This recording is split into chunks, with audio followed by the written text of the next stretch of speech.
Good morning and welcome to the Core Connection. I'm Mira Rubin here with you on Enlightened World Network. And today's topic is harmonize versus compromise. And what we're going to be talking about is the difference between creating a lose-lose solution of compromise where both sides are unhappy with the result, mutually unhappy, versus solutions based on harmonizing where everybody wins. And I think it'll be a really interesting conversation. But before we get started, let's take a minute or two to get present. So let's take a deep breath in through your nose and hold it. And imagine clean, crisp oxygen flooding your lungs, flowing into your bloodstream, nourishing all your cells, all your organs, and bringing vital life energy to your body and being. And as you exhale, exhale any tension, stress, negativity, fatigue. And now let's take another deep breath in through your nose and hold it. And this time, imagine brilliant, bright light lighting you up from the inside out, illuminating, electrifying, energizing all your cells, all your molecules, all your electrons, and creating this brilliant beam of light from your heart out into the world. And as you exhale, exhale any remaining tension, stress, negativity, fatigue. And now let's just gently press our palms together and very, very softly rub your fingers against your palms to feel the deliciousness of that sensation. Really allow yourself to connect to the magical fact that we're able to experience sensation in these remarkable physical forms that enable us to experience life. Welcome, welcome, welcome. Good morning. It's great to be here with you. I did check that we are live on Facebook. So if you want to share comments, go to the Enlightened World Network Facebook page and you can enter comments there and I should be able to see them, hopefully. We've been navigating some technical challenges lately, but I think we're in pretty good shape. So we're talking about harmonize versus compromise. And we have in our culture, one of the, it seems that when we're having negotiations, what we elevate as a positive result is when both sides compromise. And you know you've made a good deal if both sides are a bit dissatisfied with the outcome. So what we have conditioned ourselves to accept is essentially a lose-lose proposition. And I think that this perspective has implications for a foundational paradigm of being, you know, that we have elevated dissatisfaction as as one of our highest possible results, and that's a bit crazy and rather cynical, I think, but it's just generally accepted, you know, that we're going to reach a compromise. That's how we reach agreements, is we reach a compromise, and that compromise is less than optimal for both sides. And if we're equally dissatisfied, then we have a solid result. It's crazy. It's crazy. Where this topic came from. And by the way, I'm not seeing any comments. So if I'm not responding to your comments, that's why. You can go to Enlightened World Network Facebook page and you should be able to enter comments there. And I promise that when I see your comments, I will respond to them. Anyway, where this topic came from was through an interview I did for my podcast called Sustainability Now, where we interview people from all different verticals within sustainability from around the world. If you're interested in checking it out, you can check it out at sustainabilitynow.global instead of .com. But this interview that I'm talking about isn't posted yet. Sue, good morning. Good morning. Thank you so much. Sue posted the Sustainability Now podcast link. Great to have you here with us this morning, Sue. Thank you. So anyway, I was doing this wonderful interview with a man named Bill Reed. Good morning, Isabel. So good to have you here with us. I appreciate that you're chiming in. And he works with an organization called Regenesis Group. And what they do is something called regenerative development, which goes way beyond regenerative agriculture, to be looking at what does it mean to regenerate the planet and regenerate ourselves. Anyway, so the conversation was, or a quote that I take from that interview that is so powerful, is that nature doesn't compromise, it harmonizes.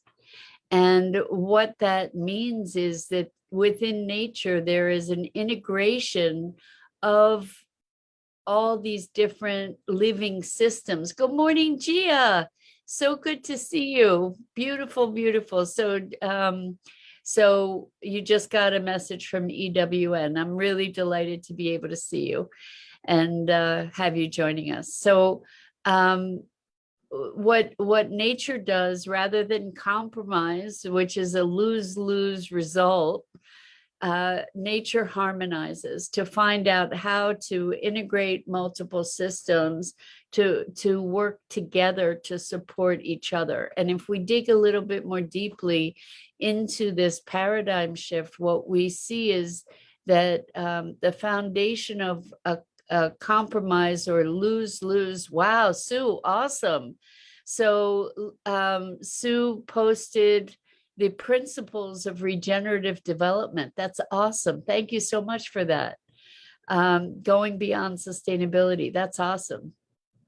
Anyway, when we think about harmonizing, no. When we think about compromising, what is the foundational notion? And it's interesting because this goes back to other conversations that we've had with you guys over and over again. Compromise is when you have two opposing forces, and there's a duality there. I want this, you want that, we have to come to agreement, we're in opposition, and we each have our own interests at heart, and I have to give up something in order for you to make an agreement with me, and you have to give something up in order to make an agreement with me. So we're both losing, we're both ending up dissatisfied, and we are separate and in opposition with one another. And so the flips, well, I don't even know if it's a flip side, but a radically different paradigm from that is harmonize. How can we look at and identify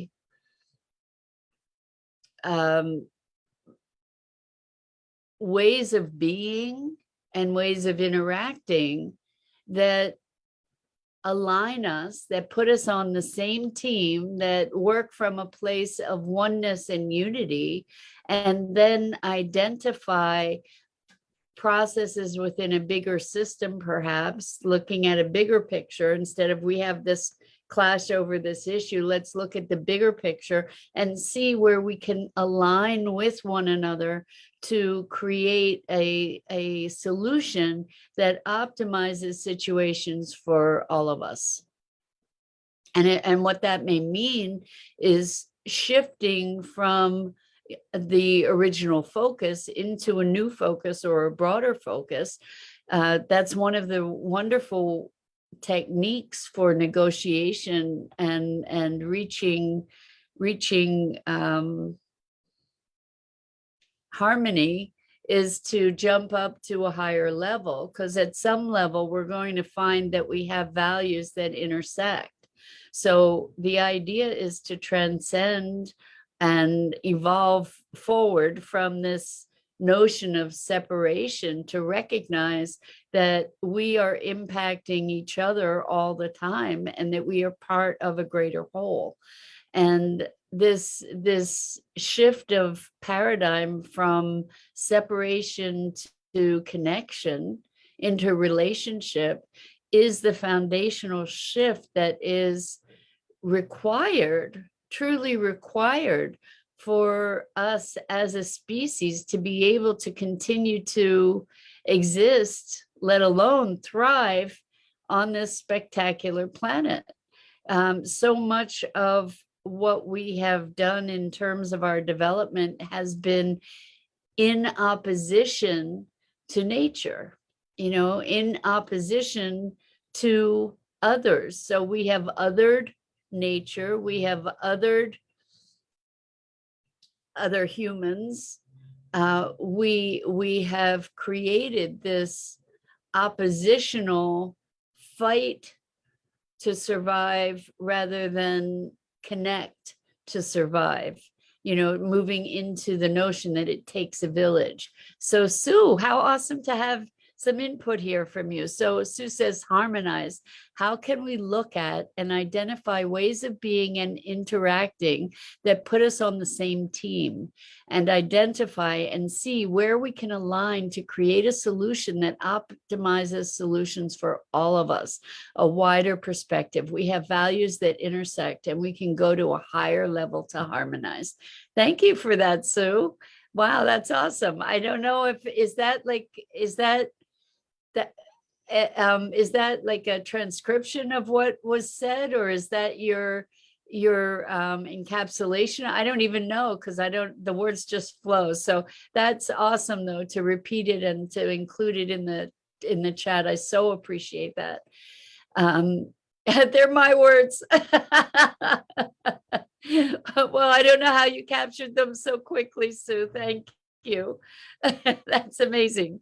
Anyway, this is true that we get to be evolving into this new dimension of beingness that brings us connection with one another.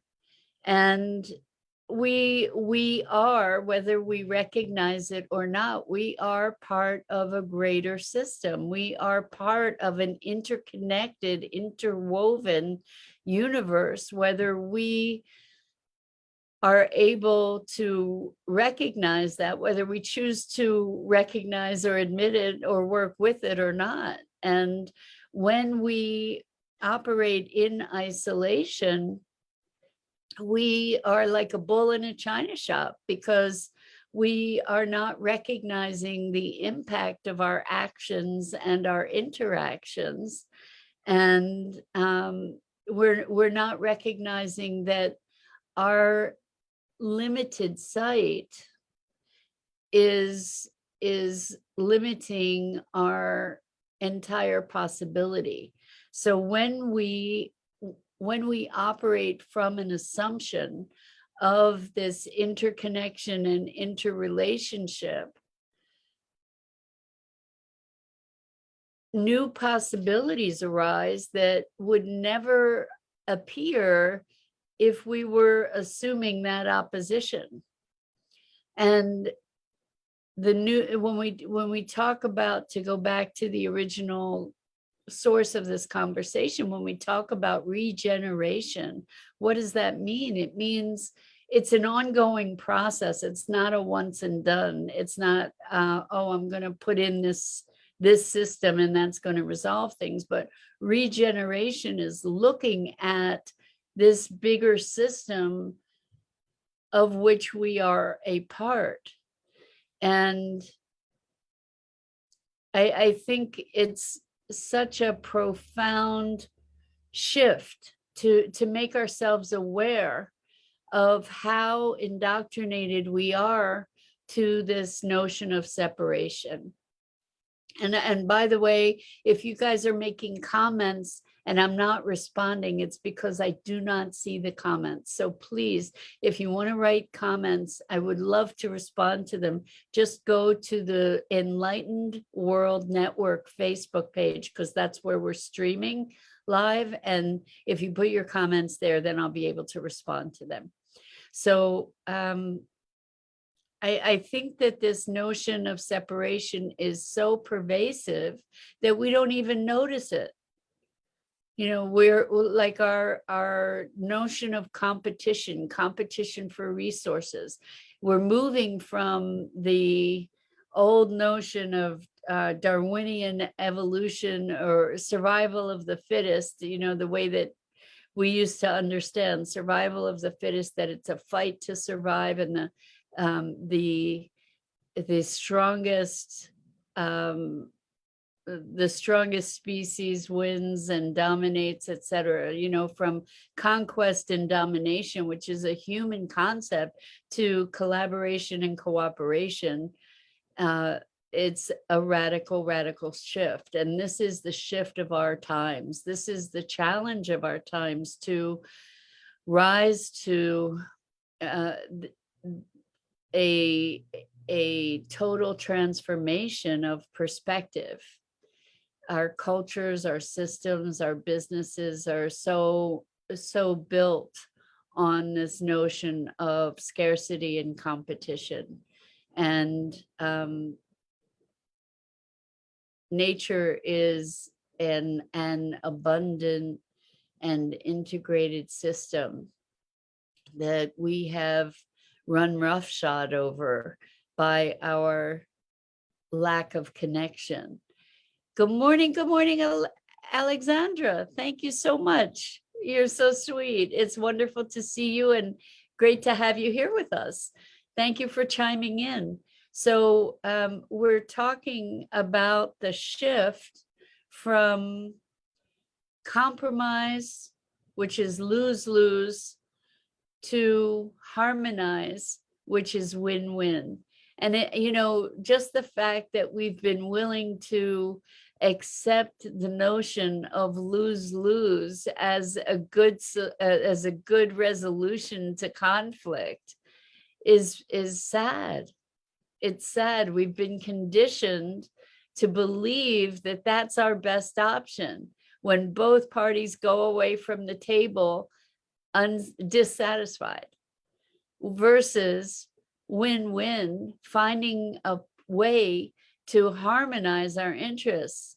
Wonderful to see you here, Dido. Thanks so much for chiming in. Dido says perhaps we could think of, oh, I love this, of Darwin as survival of the friendliest rather than survival of the fittest. That's beautiful. I haven't heard that before. Did you make that up? That's very cool. I like that. So those species that are able to collaborate and work in harmony and in consort with other species and these grander systems are the ones that are going to survive, right? And so Dido made that up. I love it. Well, Dido, you should like, I don't know if you can trademark that or copyright that or what, but survival of the friendliest. I love that. That's beautiful and brilliant. So when we are, and it goes beyond survival, right? When we move into the paradigm of harmonizing, it moves from survival to thrival. And I did not make up that word, but I don't know if it's made it into the dictionaries or not yet, but from surviving to thriving. And when we look, this was another concept. Oh, okay. So Dido says, no, it's already a thing, but it's still a good thing. The survival of the friendliest. It's a beautiful thing. And as far as I'm concerned, you can take credit for it.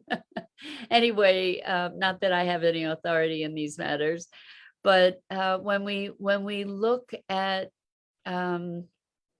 resilience, this is another piece of the puzzle. When we look at resilience, one of the hallmarks of resilience is diversity. And the example that was given to me was the prairie. The prairie has all kinds of different plants that are, living together. And because of it's not just plant diversity, but all kinds of insects and species, etc. Because of its diversity, it has much greater resilience, and it's able to withstand all kinds of weather conditions and climate conditions and all kinds of environmental conditions because of its diversity. And so much of our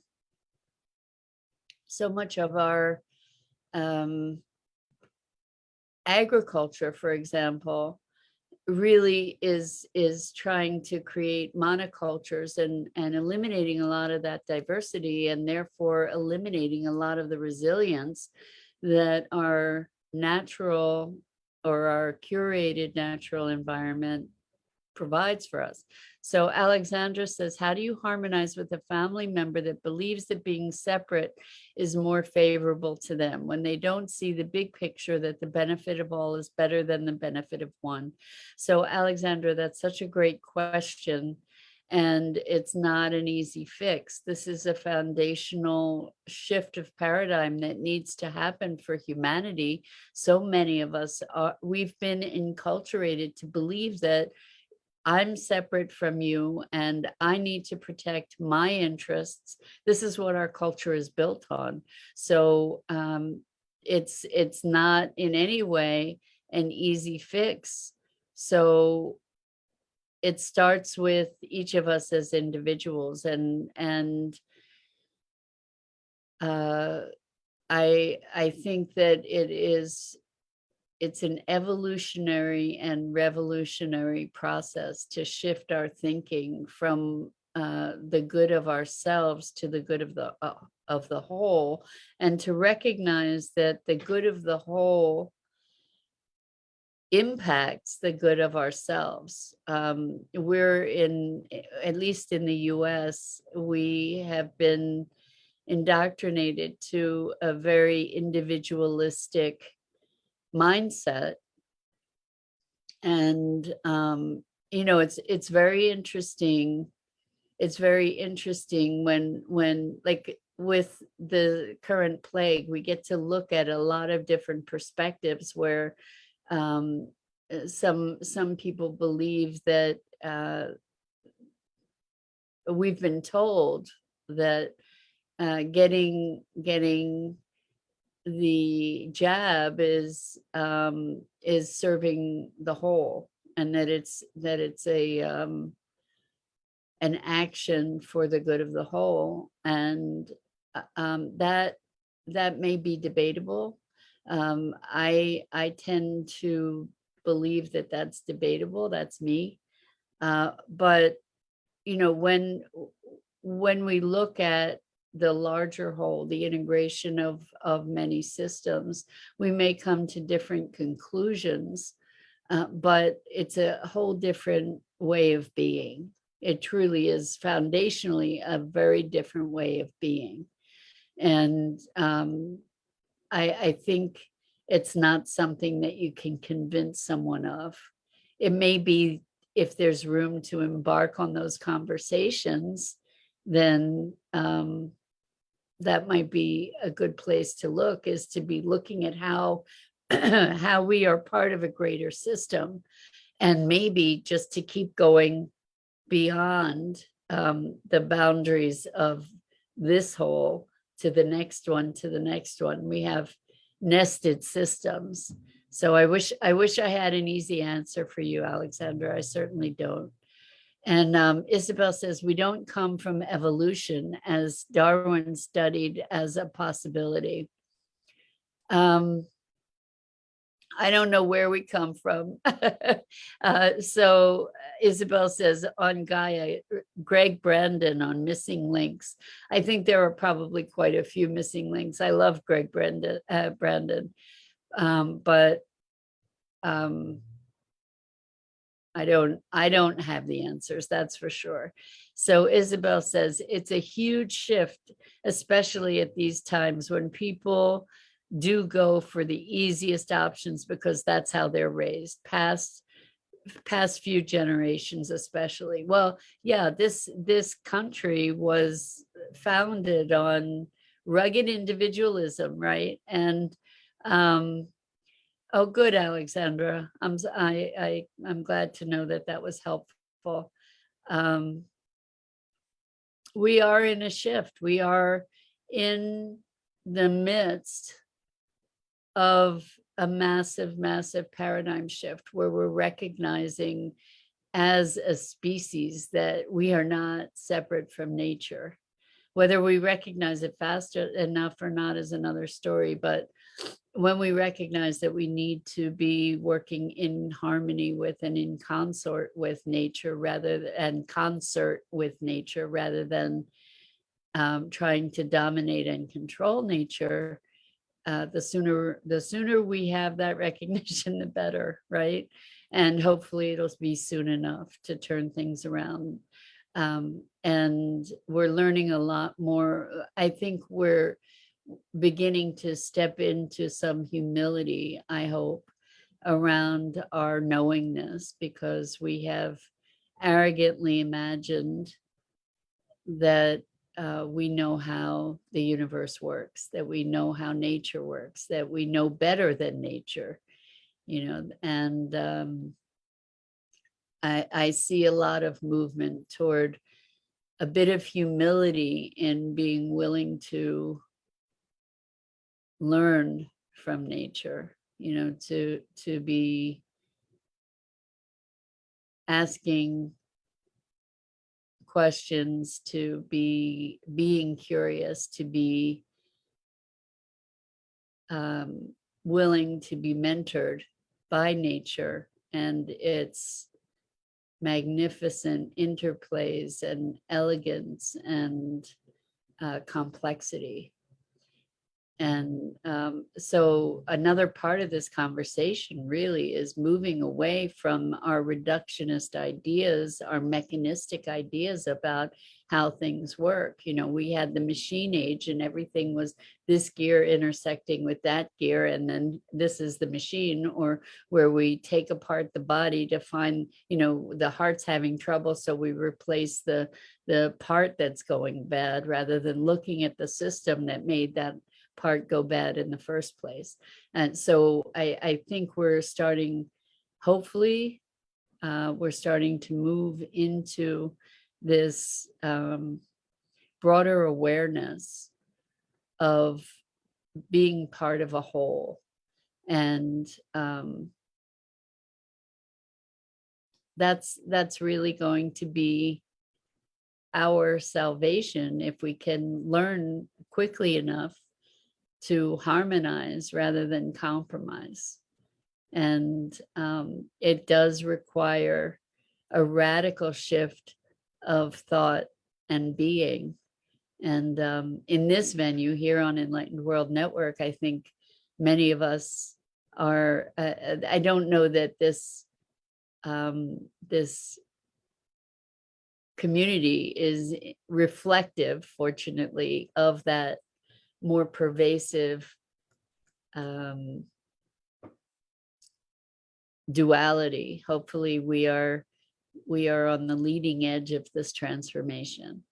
And so anyway, let's consider that, and let's look in our lives at the places where we have compromised, and instead look at those places of compromise to see what the possibility of harmonizing might be. So with that, that's it for this morning. I'm Mira Rubin. This is the Core Connection, and I go live here on the Enlightened World Network Facebook page each weekday morning at 9 a.m. Eastern. And I encourage you to check out the other wonderful programming on Enlightened World Network, on EWN One with the Earth, Enlightened World Living. There's so much wonderful, wonderful community and programming happening. And I just want to thank you for being with me and for the light that you share here and with the world. And until next time, so much love.